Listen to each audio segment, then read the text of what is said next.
주님께서 여러분과 함께 요한이 전한 거룩한 복음입니다. 주님 영광 받으소서. 그때 예수님께서 제자들에게 말씀하셨다. 아버지께서 나를 사랑하신 것처럼 나도 너희를 사랑하였다. 너희는 내 사랑 안에 머물러라. 내가 내 아버지의 계명을 지켜 그분의 사랑 안에 머무르는 것처럼 너희도 내 계명을 지키면 내 사랑 안에 머무를 것이다. 내가 너희에게 이 말을 한 이유는 내 기쁨이 너희 안에 있고 또 너희 기쁨이 충만하게 하려는 것이다. 주님의 말씀입니다.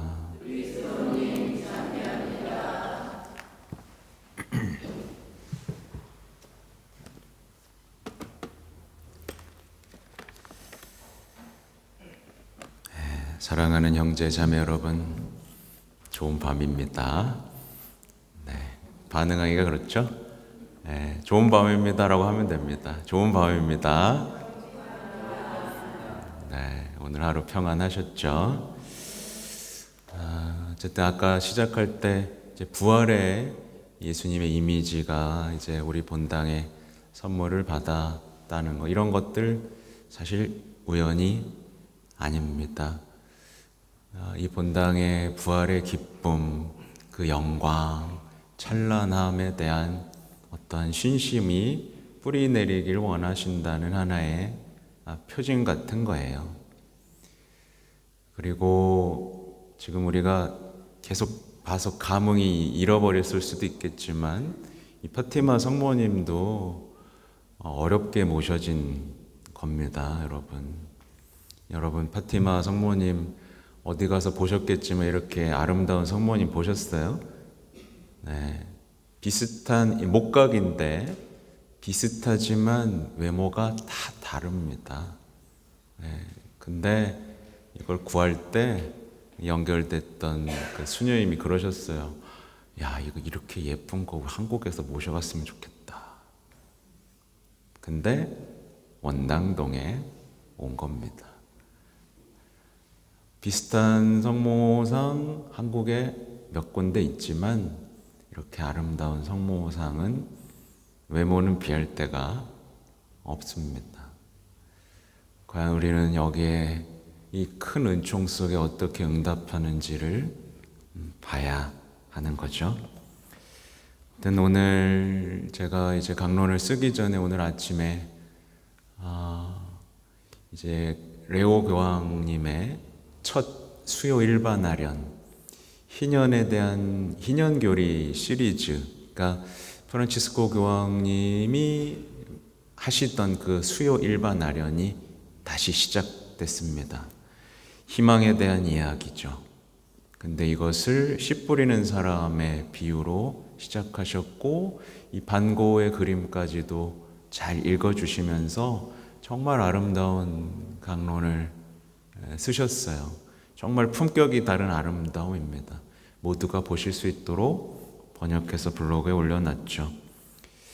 그걸 보면서 사랑에 대해 말씀하셨던 여러 교황님들, 사실은 왜 지금 레오 교황님이 사랑에 대한 얘기들을 계속 하시냐면 프란치스코 교황님의 마지막 회칙이 그리스도께서 우리를 사랑하셨습니다라는 거기 때문에 다 그 연결선상에서 하시는 겁니다. 더 많은 사람들에게 복음이 전해지지 않고 가로막힌 이때의 그 방법, 예수님이 얼마나 큰 사랑으로 우리에게 다가가고 있는가에 대한 이야기들을 정말 성령의 영감 안에서 펼쳐내고 있으신 거죠. 여러분 이 기회 놓치면 안 됩니다. 올해는 희년이고요. 강력한 어떤 하느님의 자비와 사랑과 희망이 쏟아지고 있는 해죠. 여러분도 놓치면 안 되고 여러분이 사랑하는 사람들에게 복음이 전해지는 이 아름다운 시기를 놓치면 나중에 후회해도 소용없습니다. 아무튼 모든 제가 쓴 강론으로 돌아오면 인생은 누구도 예외가 없죠. 사랑을 만나는 것에 달려 있습니다. 사랑을요. 인간은 사랑 없이는 살 수가 없습니다. 그래서 많은 사람들이 그런 외침 속에 살죠. 난 한 번도 사랑받은 적이 없어. 나한테 좀 친절했으면 좋겠어. 날 이해해줬으면 좋겠어. 나 공감해줬으면 좋겠어. 근데 그런 말을 한다고 인생이 변화되나요? 안 됩니다. 변화를 원한다면 답은 아주 단순한 데 있습니다. 이미 드러난 사랑을 신뢰하는 것으로 시작됩니다. 이미 드러난 사랑을 신뢰하고 그걸 알아보고 그 사랑에 머무는 것이 인생을 새롭게 하는 길입니다. 모든 인간은 사랑 안에 머물러야 됩니다. 오늘 복음의 내용이죠. 너희는 내 사랑 안에 머물러라. 정말 많이 들었던 얘기죠. 머물고 계세요? 안 머물고 계세요? 머물고 있는 사람은 어떤 사랑을 더 갈급하지 않습니다.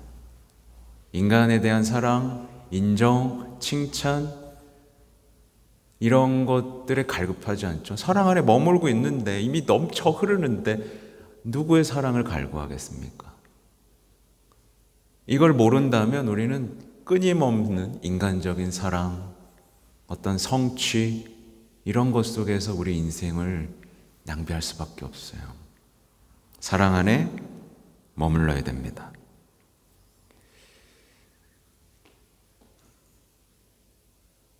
쉽지 않은 길이죠.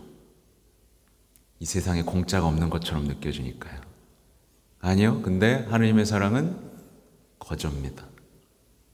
거저 주어지는 거에 내 가슴을 열면 되죠. 그분께 대한 신뢰 속에서 사랑을 얻고 그 사랑을 체험하고 그 사랑을 자기 것으로 삼고 그 사랑에 깊이 참여하는 것, 이게 신앙입니다. 어려운 얘기 아니죠? 그래서 침묵, 경청, 하나님의 백성, 그러니까 우리가 이미 우리 교회 안에 가르쳐주고 있는 이 아름다운 가르침 속에 내 인생 전부를 동화시켜야 됩니다. 사랑을 체험하고 그 사랑을 자기 것으로 삼고 그 사랑에 참여하는 것. 그때서야 비로소 이해할 수 없었던 나 자신에 대한 이해가 생기기 시작합니다. 이걸 어려운 말로 하면 자기인식이죠. 그 사랑에 참여하고 있을 때 나라는 사람에 대해서 알게 되고 그걸 아니까 어떻게 돼요? 의미 있는 인생에 열리게 됩니다. 근데 반대로 생각하면 편하죠? 이 사랑을 체험하지 못하고 이거에 참여하지 못할 때 우리는 나를 이해하지 못하게 되죠. 나 자신을 이해하지 못하고 내가 왜 이러고 있지?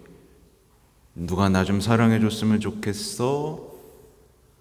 내 인생은 어떻게 되는 거지라는 불안 속에 있을 수밖에 없죠. 그래서 반대, 나 자신을 이해하는 길은 사랑밖에 없고 내 인생을 의미 있게 하는 것도 사랑밖에 없습니다. 사랑 안에 머물면서 그 체험을 깊이 있고 참여하는 게 아름다운 신앙 얘기 이겁니다. 그러면 이제 다른 것들은 별로 중요하지가 않습니다. 중요하지가 않죠. 이런 것들이 먼저 되고 난 뒤에야 다른 외적인 것들이 시작되어야 됩니다. 사실 여기 본당 와서 제가 조감도도 그려놓긴 했지만 가장 여러분에게 원하는 건 여러분이 교회가 되는 겁니다. 여러분이 영적인 교회, 여기가 기도하는 집, 사랑을 체험하고 사랑 안에 머물고 사랑 안에 참여하고 더욱 서로 사랑하는데 불타오르는 사람들이 되는 게 먼저입니다. 근데 언젠가부터 이 불길이 막혀버렸어요. 아주 작은 곳에서만 타오르고 옆으론 전해지지 않는, 얼마나 안타까운 상황들이 이어지고 있는지 여러분도 아실 겁니다. 인간에게는 사랑이 계시됐습니다. 계시됐어요. 그래서 사제는 이걸 혹시라도 가리지 않을까, 어떻게 하면 드러낼까에 대한 계속된 고민과 기도 속에 살아갑니다. 모든 사람이 사랑을 만날 수 있으면 좋겠고, 그 안에 머물 수 있으면 좋겠고, 그 사람과 함께 살았으면 좋겠습니다.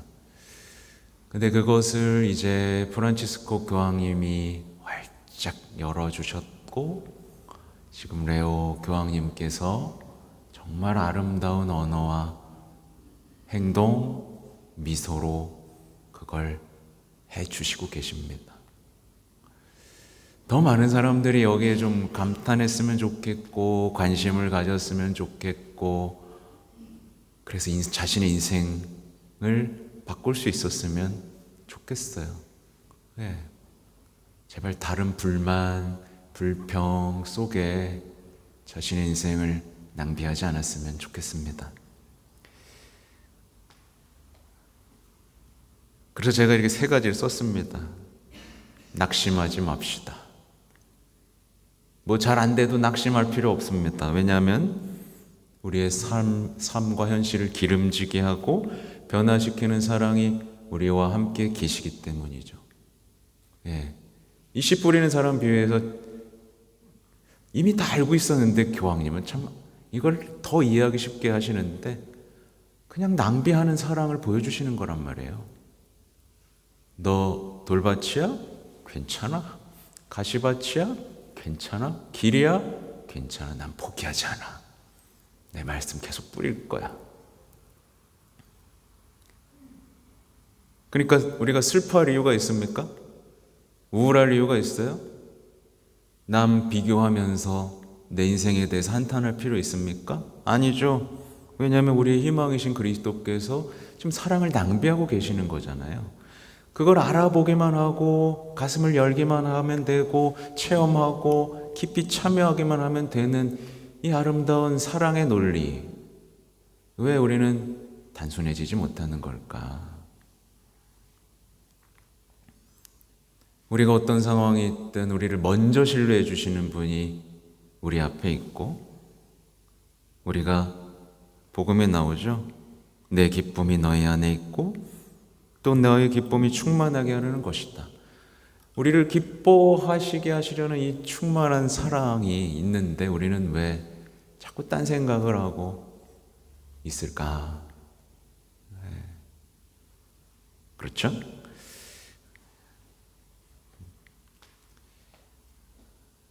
그러니까 교황님의 강론을 보면 이런 얘기가 나와요.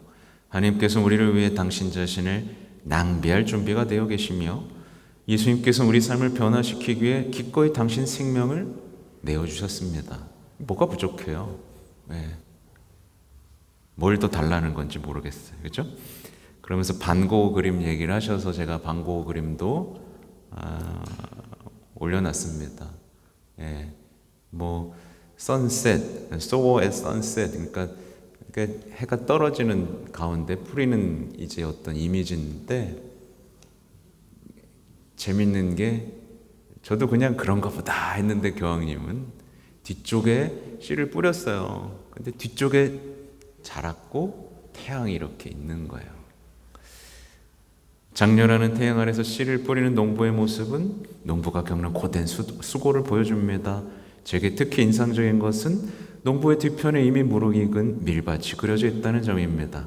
마치 어떻게 그렇게 되었는지 몰라도 씨앗이 열매를 맺었다는 희망의 이미지처럼 보입니다. 저한테는 굉장히 큰 희망입니다. 저도 뿌려야죠. 그러나 이 장면의 중심에는 농부가 아닌 태양이 있습니다. 그 거대한 태양의 그림 전체를 지배합니다. 이는 하느님께서 역사 안에서 움직이시는 분이심을 상기시키려는 듯합니다.